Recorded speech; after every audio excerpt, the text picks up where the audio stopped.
Now to a security threat here and across the country. The terror group ISIS targeting women in America. In the last few months, at least a half dozen cases where women attempted to or have left the U.S. to join the ISIS fight.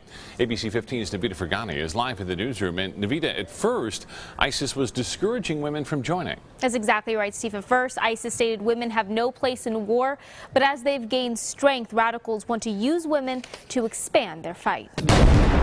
ISIS fighters are armed with weapons in the Middle East, but overseas, the radical Islamic group's biggest weapon is social media. Finding them on Twitter, they're finding them even places like Tumblr. Women in particular who are involved with ISIS are putting out, romantic images of what they say their lives are like. It's one of the many ways ISIS fighters are using their women to recruit women in the U.S. Other online chat forums and Facebook are also used to build relationships with young girls questioning their faith or identity. It can start by looking fairly benign, positive looking spiritual messages, that kind of thing, and then it sort of escalates from there. At first, ISIS used women to help gain financial support or to influence other family members to join their cause, but now they see women as a way to grow the next generation of ISIS. So they're encouraging women to have children with their fighters.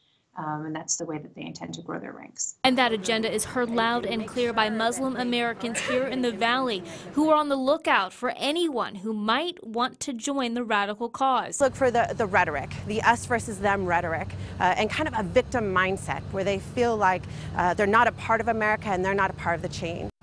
And of course, mosques right here in the Valley and across the nation have policies in place, so when they see anything suspicious, any of those red flags, they call police. And it's very important to point out that these tactics used on women are also being used on young men. And ISIS is not just targeting Muslims and Muslim converts, they're also targeting anyone who might be questioning their faith, their identity, or sense of community. So it's so important to talk to your kids and know exactly what sites they're visiting and who they're talking to online. Steve? Yeah. There's a certain age group and certain vulnerabilities they're looking for. Thanks so much, Navita.